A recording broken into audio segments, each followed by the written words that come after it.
Inside Story Uganda, real source of political updates.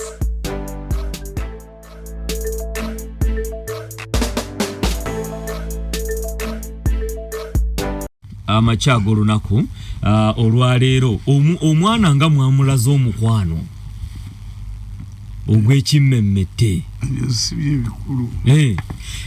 tongerayo the power of Uganda mafias kuba mulina wano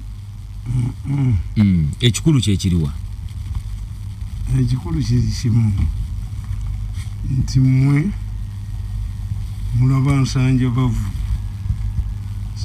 si bulwadde kaba kabonero ensanja bavu kabonero ensanja bavu abaganda kyebagisala ensanja bavu ziriwa bagisibako bagibwako amafuta yeriwa wano kubanga watugamba omwana tayinza kwesimba ku kitaawe mu lutalo temulumanyi olutalo temulumanyi olutalo ndi mu ggwanga temulumanyi tuyambe kubanga gwe bwe tuba tulina gwe omukukunavu ggwanga nze ndumanyi waliwo omukyala ali awo kireka yakutumidde yagambye nze omukukunavu kasitajja nze ebyange biba biwedde sayansi gwe baali bakola namutegeera ono omusajja akola mu state house driver ati alina kubeera okuuma omulimu gwe bamugambanga n'atajja gwe tumutegeera twagala kati kumanya lutalo we luli n'ensimbawo emmotoka empya bw'atajja eba yadudumye dda nsanyukidde ddala kati twagala kumanya kiki ekigenda mu maaso kati mu ggwanga ko we tuli ebintu bireka bitususa okutegeera amawulire baagabajjako tebagayina nabagala mu gavumenti eno baali bazimbyemu endala a government within a government political inertia balina ne president waabwe omuntu akyankalanya eggwanga mu Uganda ali mu yekka tewali mulala era yanzijukiriza ebbaluwa za Archbishop Werambesi zeyawandikira Kiwanuka ebbaluwa ezo nnya zaseepinga independence ya Uganda musajja yagamba Kiwanuka tufe constitution gyetukola si yakuwangaala ffe twagala kufundira Uganda bwetwaze tugende kubanga Abangereza baali mu lutalo lwa second world war Germany yali batwala kakati Churchill n'agenda mu international waters ne basikana ne Roosevelt owa America bamugamba nti ffe tugenda okuyingira mu lutalo muno naye kyetwagala kiri kimu kyokka the rise of America as a superpower yabagoba mu Latin America Manoli abasajja baali ab'amaanyi mu America Manoli Doctrine ne George Marshall n'abagamba nti okuzaawo Bulaaya muwama wange obwetwaze awama wange obwetwaze gwe tuwa ssente nga bwe batukolanga bano mu de Paris tumwekitegeeranga buli June ngetwageranga e Paris batuwe ssente conditions mukuba abakoze ku mirimu mukole ki ebyo mutemukyabimanya IMF World Bank kati ne representative wa World Bank na IMF mu Uganda tibakyamanyiddwa bwe batufuganga ne Beni Kiwanuka omusajja oli Werambesi Archbishop yagamba Beni Kiwanuka ti ekizibu kyo kiri kimu olowooza nti gufuga Uganda naye mwena groups temuli bazungu mulwanagana mwekka na mwekka bw'olowooza nti ebyo byokka bye binaafuga eggwanga tojja kulifuga kuba Beni Kiwanuka yamubuuza nti gwe ongamba nzikize Buganda byeyagala semi-federal Northern Party Republicans eri eggwanga erimu akavuyo bweritya ani alifuga lwaki golowooza nti Mengo nze njikkirize njiwa ebyayo oyinza okuddira tugeze kabaka wa Saudi Arabia nakkiriza okuyingira obukristaayo oba obukatoliki oyinza omukkiriza okuwasa abakazi abangi kubanga w'amaanyi nga agerageranya kabaka wa Saudi Arabia n'Emmengo njiwe kwegamba naye omusajja amugamba nti ekyokuwasa abakazi abangi kiri mu ddiini is divine naye Katonda tatuwanga ku political system tugatta byombi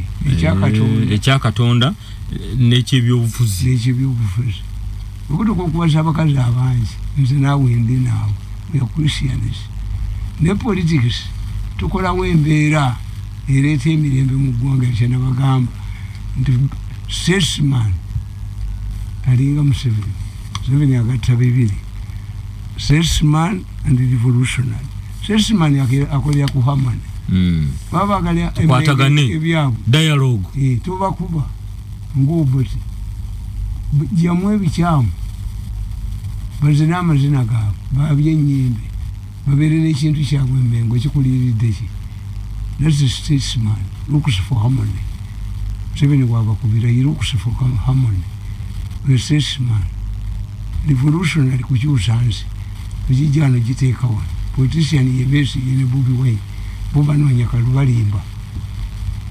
So Museveni ali byombi. Yes. Kati noono yajja mu gavumenti n'agizimbamu ngalowooza tebasobola mukwatako. Naye Museveni enfunya y'abafunyizaamu gavumenti eri munda agikubye zabutafiiki agikubye atya anti babadde baku ssente bubbi politikisi waabwe abadde ku bubbi yazibajjako baavu bazibu tebakyasobola kuweginga political war. Bino byonna golaba Bobi Wine bakola abalala bonna bakola ssente zibadde ziva mu gavumenti ezibakozesa yazikubye nazibajjako baavu bazibu era nze nabibuunyizza bafuuse bakomona kati ate kati tulina ebintu bibiri. Museveni bwakomawo era tebadde mukubba bate muhoozi mukambwe ennyo ssente zonna yazibajjeeko. kakodyo kyakali emabega wa political moves kati zetutandaba ndaba nti tontuusa wali nalabye omusajja ng'agamba munne banaye mbabuulira eggwanga lino lina omusajja we profesa ne profesa is not known. The shakers mu nsi tebamanyibwa anti babeera mu gavumenti abayugumye ensi obola nagivaamu tosobola kubeera pate ya kintu n'okikulisaizinga tubayita the voice of wisdom or the voice of reason tebabeera mu gavumenti. naye olwokuba mu Africa ne profesa w'emakerera ayagala kujja mu gavumenti afune kaali kuba eri tafunayo wadde eri gyakolera ali mu gavumenti mu ngeri ya education. Profesa ba universities ebintu bye bakoze mu covid abaana tebalina nabo babba ba social sciences boogera bwogezi ne mu senero abasajja ba NASA bakola NASA yaabwe yakutwala bizongeeze ku mwezi naye ne bagamba nti tulina yabajika be tusobola okukwata wina biliyoni 2 eza America nti erije ekizungirizi tugenda bakolera ekizungirizi. Bw'olyayo omungereza alinya ekizungerezi olyayo mu Japan alinya ekizungerezi no kale baga nti ye Museveni yagenda mu commercial side tukuterayo kibaluuni kyo ate ogenda tuketta gwotambulye ku NASA sente zefuna ozimanyi obungi ate kyerese NASA eba ekimanyi kyerese kakati gwe kuterayo ekizungirizi mu bbanga kiddole ogenda baketta Museveni n'azirya Uganda etadde ekizungirize ku mwezi kikettebo buulyayo nti abachina ate bagenze mu NASA balonkinga ekyabwe nosokoleyo gibulyako nti egende mu America eronkinga ekyayo bo bali abasajja bagenze nga bwola beeze emotoka Hummer-V zemuyita Hummer motoka y'amagye eyo Hummer-V esika bomu zonna eziri mu luguudo n'ezijjayo mita nga 40 n'erinnya oliwulira Hummer kati bakolayo komaaso ne muzigula si zeziri era gyobola nti Museveni omusajja mugezi emmotoka zekozera za bbeeyi president naye si yeeno eyiyo gy'oyina nga toya mu China eyo no eryamadi emmotoka ya Museveni esobola okuwulira mita nga 10 ng'ali mu mmotoka ye n'awulira byemwogera naye bw'ogiraba ku luguudo looza naawe ovuganga eyaani ng'eyiye wano era bw'olaba ziyitawo oba ofuna kinyegenyege kwagala bagoberera nawe oleeta eyiyo omusajja aleese motoka eringa eya Museveni si eno dole eyo dole eno ngato ya mu China mufaanagana bufaanaganyi kala nakyo ne shape si eyo eri bayanjawulo bweyo gitwale bibagikuba amasasi nga mulyola bengo onaavaamu era bagikuba amasasi ne gabuuka ne bagikuba gundi omupiira gwayo ogukuba ate gweyunga bweyunzi ne gwezaamu omukka ne gutambula shape n'endabika si kye kitegeeza nti muli kyekimu tebayiiya bo balina omuntu waabwe gwe balowooza nti Museveni tasobola mukolako Museveni talina gwatasobola kukolako kale omumakisa akuga nti ate owuwo omubonerezanga nnyo abalala bayigire ku ggwe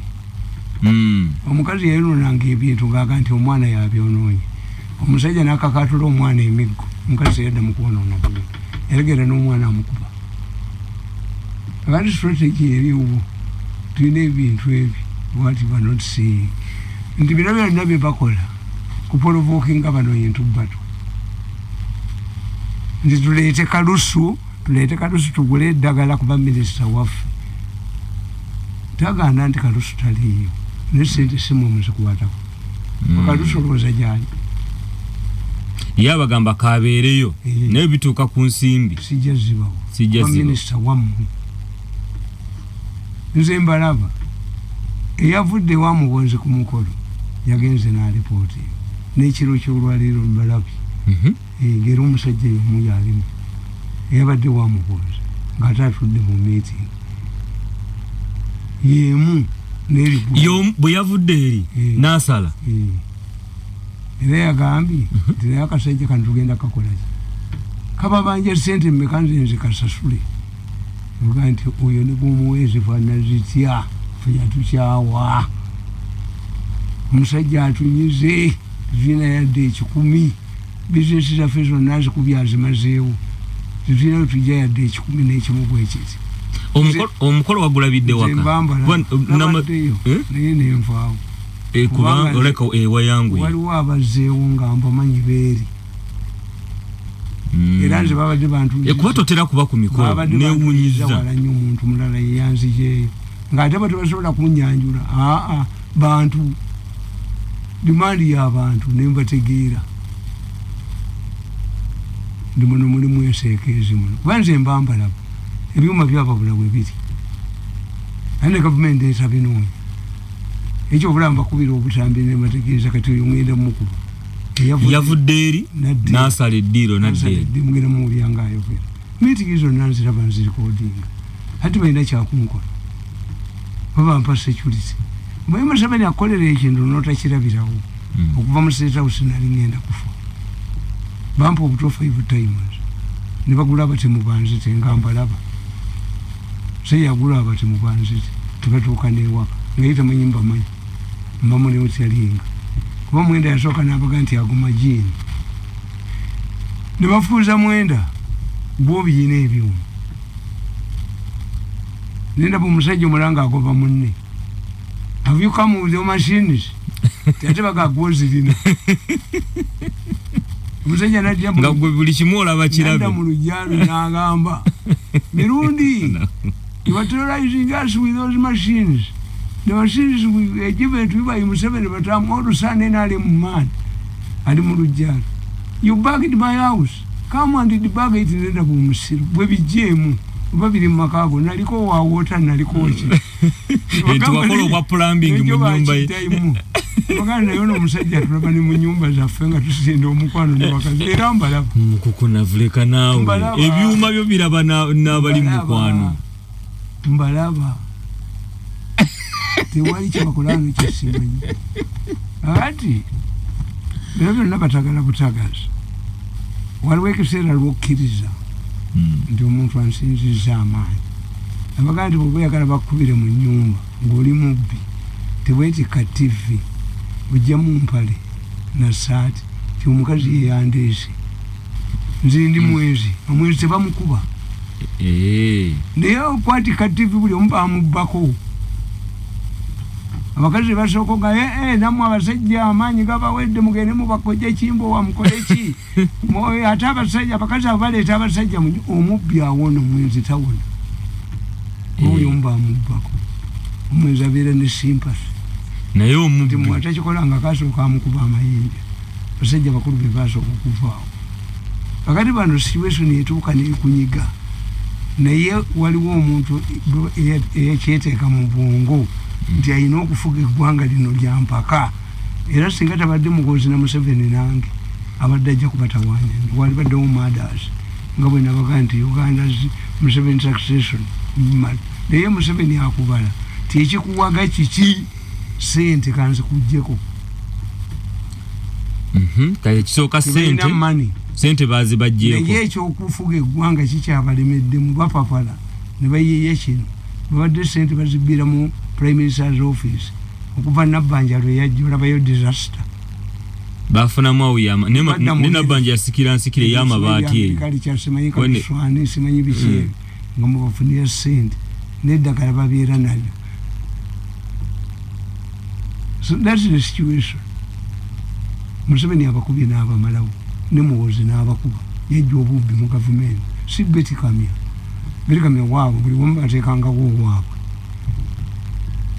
Kati ntwale naggulu ati ekyo kitegeeza ki mu byobufuzi by'eggwanga anti nkubodde nti ekyo kyangu things are moving whether Museveni era bagambye kati kye tulina okukola tugende tuyingire ewa Namyalo Chief Muzukulu kubanga bali balowooza ti Museveni mwangu okubba Museveni abeere oba ffe tukwate eggwanga Muhoozi ne bamukuba kozi bamuprovoking into battle era nawandikako akatabo ne mbagamba nti kandi Muhoozi bikamwe Muhoozi nga nze ndaba kitaawo amulaga Jalit if is a Muhoozi to avenge must live longer than Museveni ne bamukubye mu mawulire bamukubye mu monitor bamwonoonye bakoze ekyata alibeera ati Muhoozi nga yasoose okufa. Muhoozi means avenger must live longer. Wakati okuddira omwana omulwadde wa siriimu gw'omanyi oba kansa nomuga nti aliwo omusika ng'ate gw'oli kimanyi mulwadde ng'ate omanyi gwe mulwadde ne bamukuba mu mawulire gaabwe ne bamwonoona public neero is me yaterawo Muhoozi katuusa me nga zimanyi sayansi wabwe gwe bazannya dent this one and this one olaba Bobi Wine akyabinuka Bobi Wine amugamba nti Bobi Wine oyiwa abantu ku luguudo ne babasokoola era n'okusokola yakibajjeeko okusokola wakyogerako luli nti nabo kati bakivuddeko omusajja omuwa galagi omubbi ku kyala basipeeyo emmotoka tumukkiriza akole galagi nti basokoole mulaga abantu Museveni yabagambye nabadde mpalaba ku byuma kumakya oli n'agendayo n'ebyuma biba bikutte ebyokusokoola abantu eri kye babadde bakola emulago ekibadde kirala yes deception kubanga okuvuga nti mujje tubajjemu ensigo tubajjemu ki omuntu gwe bajjamu ensigo alina okuba nga afaanagana n'ono muyina byemufaananya Katonda yakola ebintu si buli omu sisobola kuwa nsigo yange nga tetufute eba tejja kuyamba ensigo lero osimbulamu ozijjawa wazitereka dda. There must be two people. So mulago bagamba you come tujja bawa transplant tujja kubajjamu. Yes. Ozijja wasitereka emitima wagitereka dda. There must be two people and it's not easy. Kyakubiri bwe bakujjamu ensigo emu Katonda talina kintu kye yakola kitakuyamba gujjako kimu ku Katonda bye yakola ajjako kimu obulamu bukyukirawo. Yes. Lwala erinnyo mukamutegeere nti likola tulya na mmere erinnyo eri era abazungu bakugasooka kukuwa ki painkillers kuba ojja bawabira ekibono kiyinza okuba nga kyekirwadde abantu abasinga be bakuulamu amanyo gaggwamu likulumira wano nga siri erikuluma kumbe kibuno kyafunyeeko gaggwamu ne bakuguza amazungu. So omuzungu okujjamu erinnyo talikula ku olwo akuwa painkillers asookoddeko bw'owulira lino omukazi omu bamugamba nti erinnyo liyingiddemu ekibuka nanywa insecticide n'afiirawo yali aga nti ate oba ebibuka tubyokesa gundi kiri insecticide waali munywe nga sisi mutagimanyi oyalayi kati yaliwo e Uganda. So therefore Ye Museveni amazo bakuba. So the achievement ye nambe mu bavu bazi. So kati wano tulaba nti Muhoozi agenda ku stage kati ali staged to live longer than the father. Muhoozi ino kubanga alivinga longa. Muhoozi akubye corruption yonna. Amawulire gabo gawe ekisinzo okufa mawulire. Kati zibajanga ko program zanga bazisobola. Tebakubane babatirawo. Mbakuba obutambi n'embogeza ulaba bayina kye bankola. Banja vuwazadda. Tata walemeddwa wali nti Muhoozi tamuleetedde mu pate ye kitegeezeni ale munayegenda kusaanawo. Era bagambye. Ina le mwegenze. Bakugaye nti bogende wa Museveni kati n'omusaba ssente. Ssente ze zonna zayina. Zeeyo pate empya n'enaalemu. Zigenze mu MK. Tewali zaakubwa. Anti the strategy. Nabaga nti Museveni tayina term limit. Unapo lumwajawo term limit ne age limit. Mwamufuula coach player. Wayagala omupira guyingira kalasa bwana.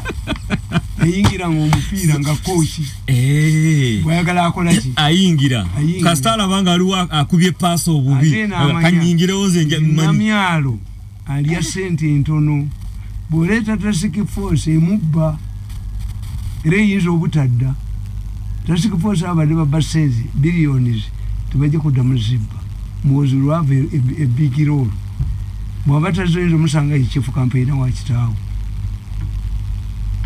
Kubale seri ku bantu abo. Eno bagadde akakodyo kakyali waawo mukukuna nti omwana alina pati. Tata alina pati. Tugenda mu kalulu. Yali abalimba. Ngabaganda Museveni alwana omwana alwana ne kitaawe nembaga bya bulimba. Bano bebamu. Omwana ali obedient ku kitaawe tajira mulwanyisa tekwakasoma luli. So atambuze ebyofuzi mu ggwanga ye coach player kati gwe tulina. Yali mu kuvuga ebyofuzi by'eggwanga. Bwata kuyingiramu kubana onyaligase ye. Museveni enseri mujjukira kochi. Ni mu mulembe gwe basokola abantu. Waliko mu nsi endala gye bakikola. Timwavuwadde nnyo mutta abantu mubasokole mwebyo. Mu bufunze eti mu pate ye balemeddwa okukyanganga. Wakiri coach player ye kayingirewo ng'ayita mwana. Andi kakati problem ziri bbiri. NRM eriri formebo. Sobola okukyusibwa. NRM ina credibility mu bantu.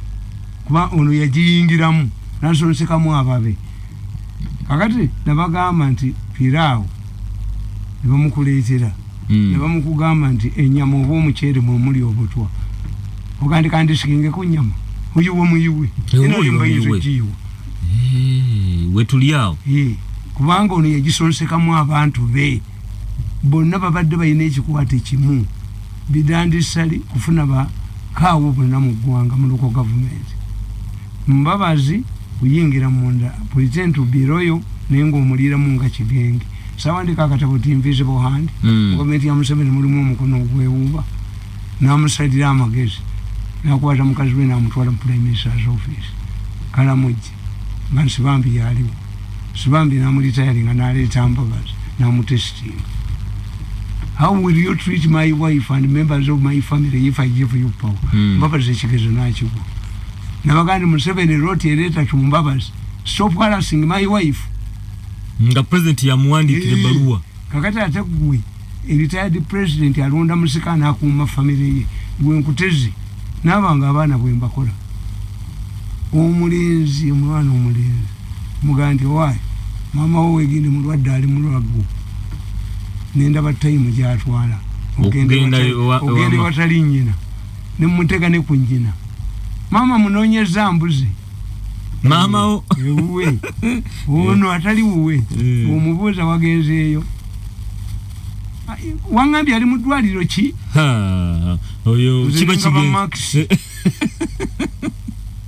Yona nabakoledde ekintu ndowooza n'abaana tebakitegedde. Nenkwata ennyumba n'enjiwuuya ntawaanya. Junior. Wagamba tolina kyogenda ku mwana kimu. Ne mujja mu banne. Ye ebibye tajja batawaanya. Ye kyafunyibwa batakaye. Omwana omufudde political saani. Manyi wali omwana eyazaawo. Kati eriza yenayo kirimu. Ye bibyabifunyibwa bitunda atunde. Naye bano ye mukambwe okusinga bano. Kati omubajjeemu. Wera kitegeera nti nze mbase tulingidde ki. conflict yebaddewo mu conference y'okugabana ebintu balini conference tajja kubeeramu kana wandika akatabo ako the cost of no successor enjaga tusome abantu baagala nnyo tusome waliwo wenkulaga ku the voluntary retirement kakati bano bonna ekibakola obubi nti Abamerika abo balaba omuntu atazalibwa ku ttaka lya Amerika tafuga Amerika Bandru Young Pakisinja ono Schwarzenegger we California yawasa mu family ya Kennedy yali badde president wa Amerika ngaliga nikazanyirira naye bw'obati bw'olya yabajinga ebiwandiiko omwana ayinza okulowooza nti ndisiki ewakojja wange omujjwa tumuweerawo omujjwa si bwawaka talina kyafuna byebibye ebibyo babimuweerawo mu family tatuula mu nsi ekira ku Lwokutaano nga baabyolumbe yes bwawaka ayina gye yakola ki I tell my children okumala obudde bwammwe nga mugenda mbannyammwe gye babazaala temujja kufuna bukojja ate nnyoko bw'omusikira asikirwa mwana wa mwannyina property ereme kuva mu family kati investing otya obukojja abaswahili bakugamba who keeps his brother's property will die as a masikini muganda wo nga mutya atannazaala amasaati agakaddiye gw'ogambala abaana bwe bakula ddamu gakuwa ate agakuwera kinga alina abaana be who keeps his brother's property will die as a masikini bw'obanga totegedde nti luulu n'ekitawanya abo ab'ennamirembe biki Mwoyo Mutuukirivu yagaana okulonda muomu Azimba yagamba Mwoyo Mutuukirivu yalonda ffe tukoleku popularity kati amukuba ebigwo Mwoyo Mutuukirivu amufuule wabbulu. That's a crisis. Invoke Mwoyo Mutuukirivu abalondemu alabera ebintu biddingana Gonde yona okosi yali Moshi era nga ali mu exile yabasabira mu lukiiko lw'e Moshi Obote najja wano nga Uganda mukasa asinga gundi omusinze bakubulwa emirundi 3 nabaga mulondeke yasooka Obote yasindika minisita mu kulonda kwa balabirizi Uganda mukasa n'amugjamu why yayina abaana abali mu nsiko bamukyala njuba nga tekisobola bamuweze wa UPC ne bamuba emiggo tasobola kuvuga ekibisoko wa Anglican Church bwe batalumu balonda Silvana Sibwani omukakwa erubaka waliyo Monsignori Kanyi mukakwa bebogera n'amini to survive kakati rules zibeerawo ne bwoyagala otya omukota asobola kusikira sezaala ne bwabanga alina abaana bakola ki era bagenda mu kika ekirala katusome the cost of no successor ezo lulu zinazibawandikira 2011 nzizenzijuza mu katabo nti bw'oba toli mu lulu ezo tosika oba tusobola kusika niboba ne ssente n'amakuti agafaanana gatya kubanga omukulembeze tulina scenarios 2 where leader has powers like Museveni to choose a successor kati tayinza kuwa power nga tagoberedde mateeka ago. These are rules of succession everywhere. Nti culture y'Abaganda omukazi tafuuka katikkiro omukazi tasika America omukazi akyaganye France akyaganye Bungereza ne Germany bamuyina tunuli ya culture yabo ba Republicans kasabagu obwakabaka abagala obwakabaka balaga Canada ba Republicans ne basigala mu America yata balangira abatabuse Bungereza tebalaga Canada ate badukira mu America kubanga bo eri tebajja gendewo Queen yafugayo eri yafugayo wow kale tuli kulaba katusome the cost of no successor kitabo kyawandikwa Mukukunavu the story of Kitagenda osoma katabako nabagamba nti obusika bwa Museveni bulinga musoke bw'omulyana Rainbow abula musoke kasomulira bakulaba musoke yatubula nga omulaba nga ali mu luzzi ogenda okutuukawo nga taliiwo oba mu kibira nga nawo taliiwo Museveni 2011 nabaga nti bujja kugenda ku muntu atalwanye when 2 dogs are fighting over a bone the third one which has not fought yetwale gumbe eyo zino zesindika nizirekawo wakawandikanga 8 Oktoba 2022 makago ezana kwandika 2010 ngandabye bano bambabazi babitandikani nebagandi bane mulwana ne ruru zimuzimanyi kale ezobusika. The voluntary retirement is such that the incumbent remains in a stronger position to influence and determine the successor coach player. It then naturally follows that an incumbent cannot cede power to somebody he does not know. Tasobola kuwayo buyinza kugwatamanyi. Okay. Yate si fresh kaso chisomi. Katulabe knowing. What the meaning of knowing here? Knowing in politics does not stop at somebody's name or face. It extends to a historical bond. Experience shows that it's highly risky for an incumbent to entrust power to somebody without a historical link. By this I mean a long-time relationship. You must have guarantors who can invoke this historical bond if she or he turns hostile. Nelson Mandela in South Africa ensured that his close friend Thabo Mbeki succeeded him. Secondly, a leader yaina babaisha abadikira kanani Mandela bwe yategera nti basawo bamugambi emirimu gikumenyo gya kufama ya Wambeki because of a long time relationship. Kitay Wambeki ya bwana. So wano kyotulaga nti taata alina omukwano mungi nnyo n'omwana. Nze nkugambye ezoluluzi. Walina okubeerawo historical link or bond. Kale. Secondly, a leader does not entrust power to somebody who can easily establish his or her own political power base within a very short time. Nina kuenda buwamani. Omanyeni Museveni yakamuteka mu underhouse service emirundi mingi ngatamuwulira Mirundi lwamusibira okuserena ewiki ezi abeerawo akwasa atya power nga ye yennyini omuganda ganti gwata mwana nga atatidde nze olitya malalu ngakwasa power kikuwaki. It's advisable to incumbents to remain with some sort of influence in the government in the first 5 years following their retirement. Yes, musikale emyaka 5 njifugira mu kateni era nabalabye nga bagamba ti Muhoozi nakwata ku power tuduse emisinde.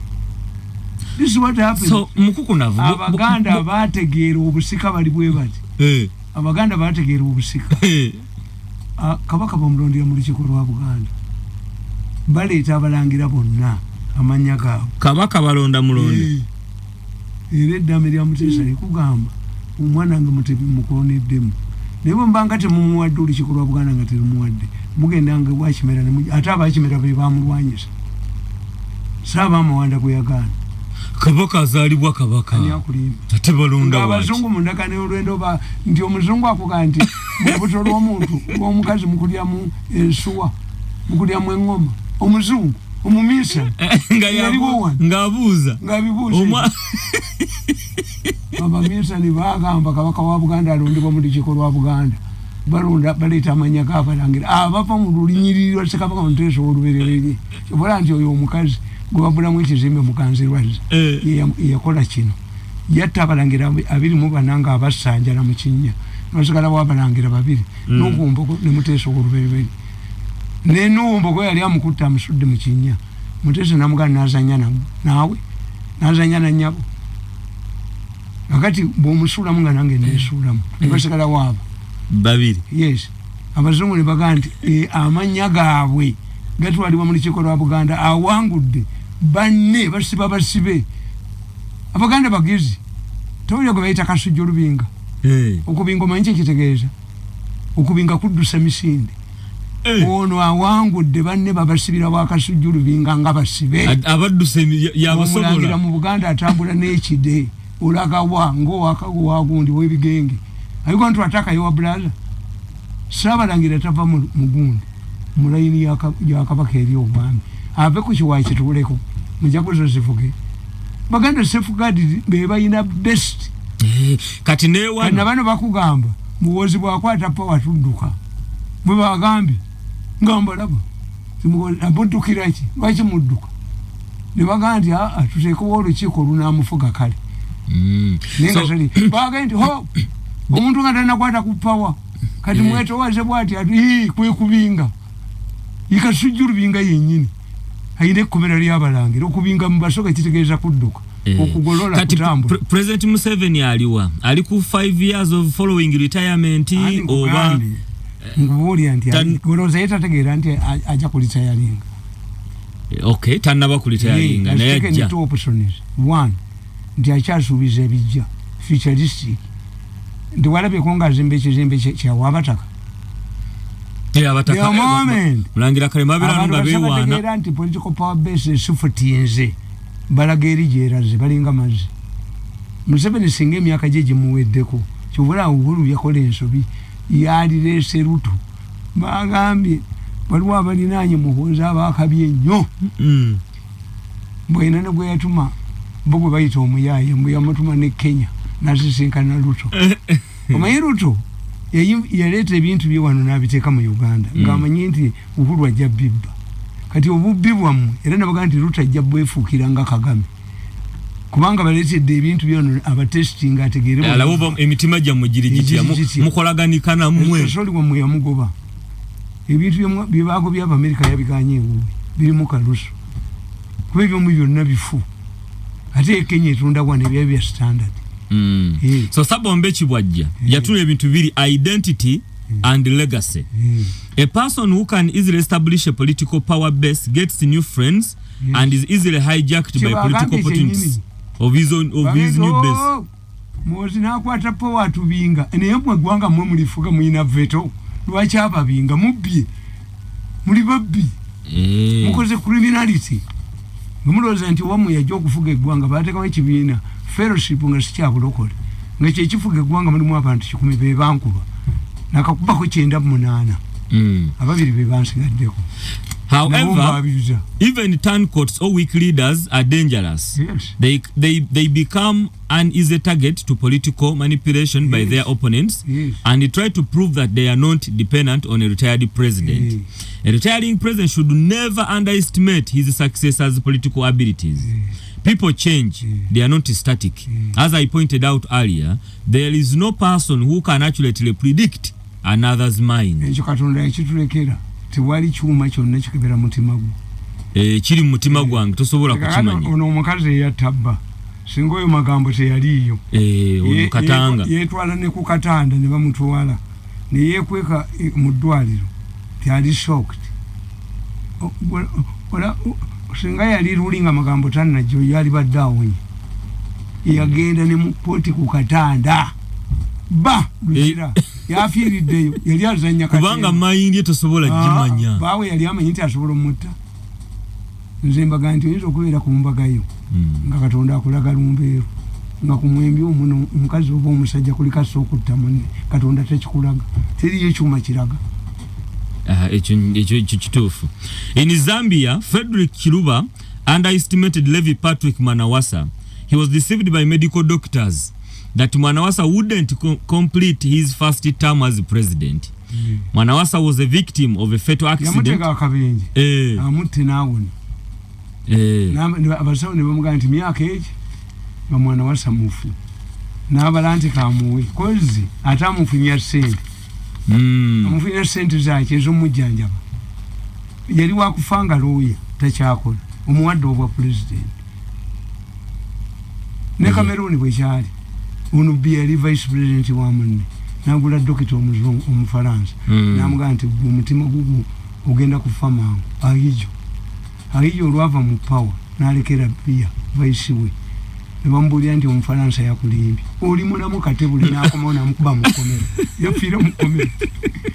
Therefore, it is important that a retiring president ensures his successor does not undermine his legacy. Tekisoboka. Waliwe biri fundamental sakisesa ayino kakasa nti ono gwadidde mbigere akuuma omukululo gwe mukululo gwe waliwo gwevuma bonna basome bujite bonna bakonita kwasa ku power. Museveni waliwo yayogererako mbu he doesn't care about his legacy. However, this is important. Ugandans will remember President Museveni among other achievements as a man who restored peace, stability and human dignity and rejuvenated the country's image. Uganda for the first time in history. Ekyuse kimusoka side direct. Abamanyi we bava. Naba just bakyakwata abakazi. Tabakuba amasasi. Finally, a retiring president must ensure that his successor will protect members of the first family. What you get and what they have rooted. And what they have rooted or acquired. Chovala Moi. Yaganti mfata Moi. Mfata Nyayo. Ndi mukufu wa Chinyata. Ne sente yazirika weza Chinyata. Ne port precinct zili busy. Jomo Kenyatta International Airport. Moi Airport. Wala bukuru tayina chiyenemeze. Ati yali enemies Mukolo the second. Finally, a retiring president must ensure he retains some influence in the body of politics of the country. Yes. A body politic of the country. Nyerere yabagamba beyiwa mu Dar es Salaam. Nyerere nabaganda nali tumusajja nga yamufula mulalunga mukwano gwe. The way they talk about me. Nadda mu Dar es Salaam navuma Nyerere. Nyerere oli mukazi. Nyerere tuvire. Nyerere otwavuza ngense kunganirawo. Kakati Nyerere nga ina bambe gabi beyaganti ngenda olaga bane beyiwa mu Dar es Salaam nabagani wene muli bakusa omusajja mvuma mu Dar es Salaam unaku mutemugenda balaga bagenda mumu abangamba kati mundeke ngende mba supervising. In conclusion, what protects the country from bad leaders are national institutions that can shape a leader's conduct and behavior. Very good point. National institutions that can shape a leader's conduct and behavior. Yes, institutions. So si mukulembeze. But dictator mu Europe tebalimu. Ne institutions zibakiriza. Ne mu mononye parliament. Majeke gasigaddewo. Police mu jono. Mubye buli wamu. Ministry mu zono. Kakati institution munazijjawo. Gamba nti ababati amukozo bayina as a person. Kimba Mukolo muzewo tamuli katusembyeyo Chiganda proverb. The entrance and exit doors wide and keep them always open. Yes. Once a leader misbehaves, there should be institutions to enforce accountability. A wise Chiganda proverb says that omuyonjo omutono bwegwete enkoko ekinsuti, literally translated in English to connect that a cock must fit in a small cage. It's not the cage that expands to create room for it. Kati enkoko yenyini yeyefunya nesobola okubanga eyitawo. The institutions. Tosobola kutegeera mukulembeze mubi nga yakajja. Abaganda bakuganda ekidibanga kibika bootongo. Olulabika nga bamuwera. Mugemeka bootongo. Amin. Ani yali yategedde mu 71 abangeza be bamwereetera bategeera nti agenda bakuba. Leka nsomene kino. Likewise, it should be the leaders to fit in the national institutions, not the institutions to expand to accommodate their leaders' personal and selfish interests. Exactly. Abakulembeze sibe institutions zino okugaziwa mumwongeze mmotoka mukole ki minisa muwe mmotoka emu yajeemu akole emirimu gy'eggwanga. Abantu bebalowooza abanabeera mu parliament sibeebo ndi bakongolesi ba America basenators si babbi basajja kakati mumwaddira parliament ne mukwata ekisumuluzo kyembaga ne mukiwa omunyi w'omwenge bako atamira ne bajja ne bagukima supplementary kuba bayina okunywa baba munywi nga tonna kima supplementary zo ziriwa zikozesa ki ezisoose. Before you go back to get a supplementary kubanga is a mockery in parliament. You allocated the budget for ministry. What has come ekitali foreseen ekibazayo bafune supplementary amenga teddayo kubaba ina national coffers. Ndi speaker bo bali mukutula mu expansion ndi ba speaker bonna abaliwo babawe mmotoka